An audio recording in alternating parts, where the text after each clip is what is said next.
We provide you the platform to turn your dreams into reality. Give wings to your aspirations with KR Mangalam University. कि न्यायपालिका ने कहा है कि नीरव मोदी के भाई को वहां गिरफ्तार कर लिया गया है बैंक घोटाले के चक्कर में, क्या मामला है? देखिए, जो गलत काम करेगा वो कहीं ना कहीं पकड़ा जाएगा। भारत में गलत काम करके अगर विदेश जाएगा तो विदेश में पकड़ा जाएगा, विदेश में कोई गलत काम करके भारत आएगा तो भारत में पकड़ा जाएगा। कानून के हाथ बहुत बड़े हैं और भारत में नरेंद्र मोदी जी की सत्ता है। नरेंद्र मोदी जी से धोखा करने वाला व्यक्ति कहीं भी सुरक्षित नहीं रह सकता।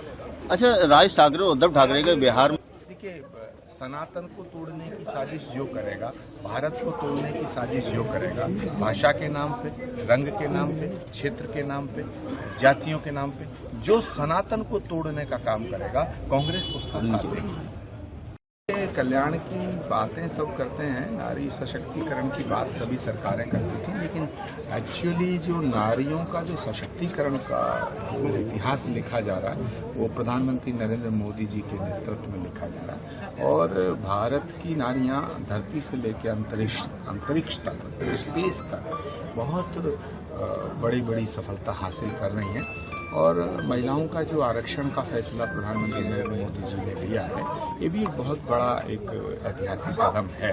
तो मुझे लगता है जब नारी सशक्तिकरण का इतिहास लिखा जाएगा तो उसमें प्राइम मिनिस्टर नरेंद्र मोदी जी का जो ये युग है, ये जो दौर है, ये स्वर्ण काल के रूप में देखा जाएगा। अच्छा, इस समय एक तरीके से देखा जाए तो एक त्योहारी सीजन चल रहा है, खास करके इस समय जो हिंदू समुदाय का एक तो विशेष पर्व होता है कांवड़, उसको लेकर के मुख्यमंत्री ने एक गाइडलाइन जारी की है कि जो विशेष समुदाय के लोग हैं वो दुकानों पे नेम प्लेट लगाएंगे, लेकिन इसके बावजूद लगातार थूक जिहाद, दूध जिहाद, तमाम ऐसे मामले सामने आ रहे हैं।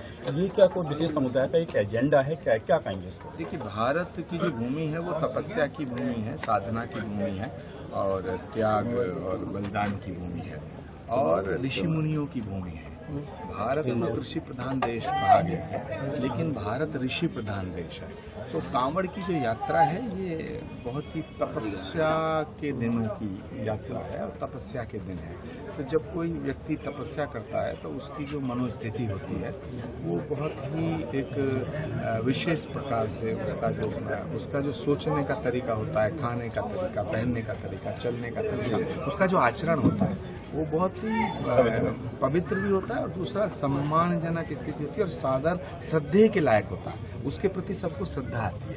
इसीलिए कांवड़ी यात्रा जहाँ से गुजरते हैं सब लोग माथा टेकते हैं, उनको भोले कहा जाता है। तो अगर उनकी उस यात्रा में कोई धोखा करता है तो ये उचित नहीं है। दूसरी बात मैं कहूँ, दुनिया का कोई धर्म भी ये नहीं कहता कि झूठ बोलो। दुनिया के सभी धर्मों की पूजा पद्धति अलग है, कर्मकांड अलग है, रिचुअल्स अलग हैं, लेकिन पहनावे पोशाक अलग हो सकते हैं, भाषा भी अलग हो सकती है। पर एक बात कॉमन है कि सभी धर्मों की जो बुनियाद कही गई है वो सच कहा गया। तो कोई भी धर्म अगर ये कहे कि साहब हम अपने नाम को छुपा करके दूसरे नाम से या धंधा करेंगे, तो नाम छुपाना जो है ये संवैधानिक दृष्टिकोण से, कानून के दृष्टिकोण से और राष्ट्रीय दृष्टिकोण से और आध्यात्मिक दृष्टिकोण से, मानवीय दृष्टिकोण से ये ठीक नहीं है। अगर मैं आचार्य प्रमोद कृष्णम हूँ तो हूँ, यदि कोई दूसरा नाम रखता है तो उसको अपने नाम से। यहाँ भारत एक इतना बड़ा लोकतंत्र है, अगर कोई कहता है कि मैं मुसलमान हूँ और मैं जलेबी की दुकान कर रहा हूँ, दूध की दुकान कर रहा हूँ, तो उस पर कहाँ पाबंदी है? योगी आदित्यनाथ जी की सरकार ने ये बिल्कुल नहीं कहा कि तुम मुसलमानों से सामान मत खरीदो।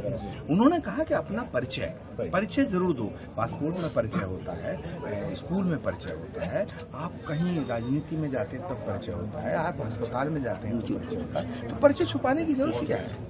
मेरा कहना ये था कि इसके बावजूद तमाम ये जहाँ से मामले आ रहे हैं, ये कोई इस्लामिक एजेंडे के तहत किया जा रहा है क्या? इसको रोक नहीं लग पा रही। देखिए, सनातन को मिटाने की, सनातन को बदनाम करने की साजिशें हजारों साल से हो रही हैं, लेकिन सनातन कभी ना मिटा है ना मिटेगा। ये भारत सनातन राष्ट्र है, भारत एक सनातन राष्ट्र है और जब तक भारत है तभी तक सनातन है और जब तक सनातन है तभी तक भारत है। चलिए, आखिरी सवाल कि संभल की जामा मस्जिद सुर्खियों में अब इस पर ये नमाज पर रोक की मांग उठी है, याचिका भी दायर की है, क्या भारत में नमाज पर रोक लगनी चाहिए? इतिहास में लिखा हुआ है कि मुगलों के पीरियड में मंदिरों को तोड़ा गया, ये इतिहास में लिखा गया है। ये इतिहास में दर्ज है, आईने अकबरी में दर्ज है, बाबरनामा में दर्ज है, इतिहासकार बर्नी ने लिखा है, तमाम दुनिया के इतिहासकारों ने ये लिखा है कि भारत की जो 1000 साल की गुलामी है, उसमें 700-800 साल जो मुगलों का पीरियड रहा, उसमें मंदिरों को तोड़ा गया, हमारी आस्था पे प्रहार किया गया। अयोध्या में मंदिर टूटा, मथुरा में टूटा, पानीपत में टूटा, संभल में टूटा। अब सवाल इस बात का है कि ये मामला विचाराधीन है कोर्ट के। भारत एक सशक्त और स्वस्थ लोकतंत्र है, यहाँ एक सशक्त न्यायपालिका है। जो भी न्यायपालिका का फैसला होगा वो सम्मान के योग्य होगा और हम उसका स्वागत करेंगे। मतलब एक आखिरी सवाल, क्या भारत को हिंदू राष्ट्र घोषित कर देना चाहिए? भारत एक सनातन राष्ट्र है। जहाँ भक्ति है हर शब्द में, कथाओं में छुपे हैं दिव्य रहस्य और ज्योतिष देता है जीवन को दिशा। धर्म से जुड़ी हर बातों को जानने के लिए हमारे चैनल स्तुति को सब्सक्राइब करें। चैनल पर जाने के लिए इस लिंक पर क्लिक करें।